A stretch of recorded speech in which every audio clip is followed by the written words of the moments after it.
Hello, my name is Asher Huseman. I will be doing my peer-led learning video on topic number 13, elimination reactions. I will be explaining how to determine the beta hydrogen site of an alkyl halide starting material that will participate with the base to form the elimination reaction, how to predict the mechanism based on the starting materials, and then I'll go through Zaitsev's rule and why E2 reactions result in one product versus multiple products with an E1 due to the rearrangement. So to start, we'll go how to determine the mechanism. So you'll need to know which nucleophiles and bases are weak or strong. Dr. Marshall covered this in the lecture material, provided us with some charts that we can reference to help determine that. So you need to know whether it's a strong base, weak nucleophile, or a strong base, strong nucleophile, weak nucleophile. And then you'll also need to be able to determine whether you're reacting with a primary, secondary, or tertiary alkyl halide or methyl halide.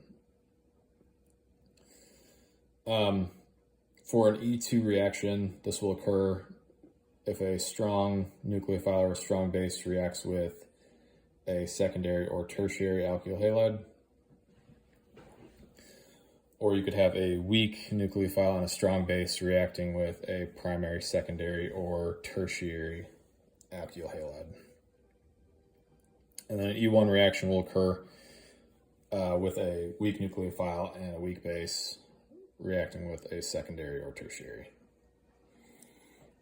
So that's how to determine the mechanism. I have a couple examples here to kind of tie everything together. Pardon the shadow, but we have our 1-bromo 2-methylcyclohexane. This is a secondary alkyl halide, and then we'll be reacting with methanol, which is a weak nucleophile and a weak base, so this will be an E1 mechanism. So to start, this bond here is broken, and then this will create our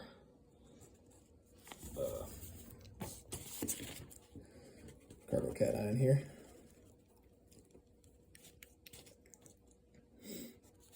So then we have our carbocation intermediate, and then we could have our hydride shift, but I'm gonna leave it where it is for now.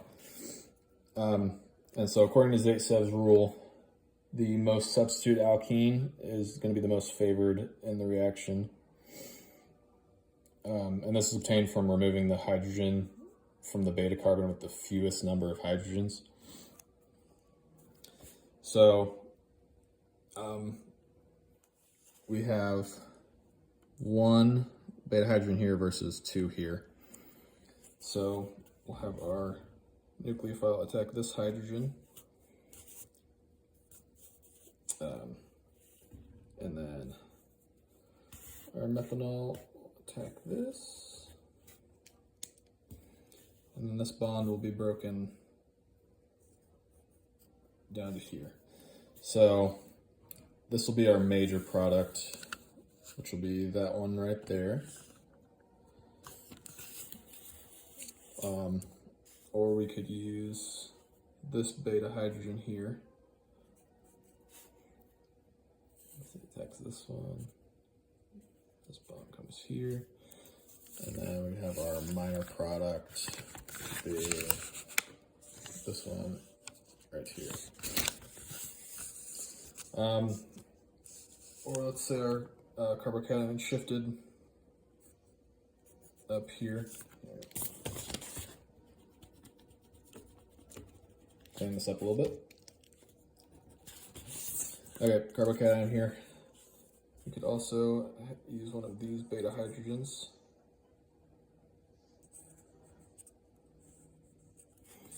And that would give us this product, which would be our least likely product. You want the alkene to be internal where it's more stable. So that'd be our least likely product. So that is how to determine which hydrogen will be participating in an E2 mechanism. And then with the carbocation intermediate and rearrangement, you can have multiple products. Now we will cover E1 here. So we have our 2-chlorobutane, and this will be reacting with hydroxide. Hydroxide is a strong nucleophile and a strong base, reacting with our secondary alkyl halide. So this will be an E2 mechanism. So no carbocation intermediate here. And now to determine which hydrogen to use, we'll refer to Zaitsev's rule again. Remove the we'll get the alkene from the carbon with the fewest number of hydrogens and use that hydrogen. So we have 3 beta hydrogens here, and we have 2 here.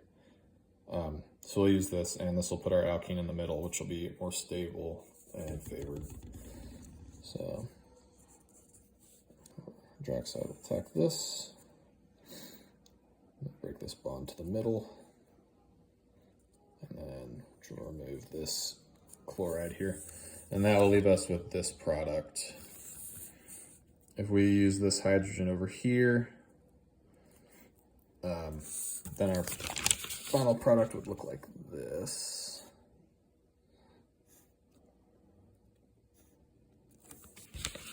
And that terminal alkene will be less stable and less favored in the reaction.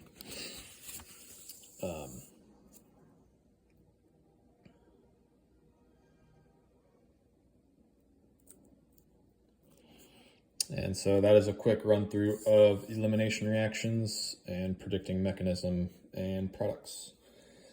Let me know if there's any major pieces I missed or something that helped you guys solve these problems. Thank you.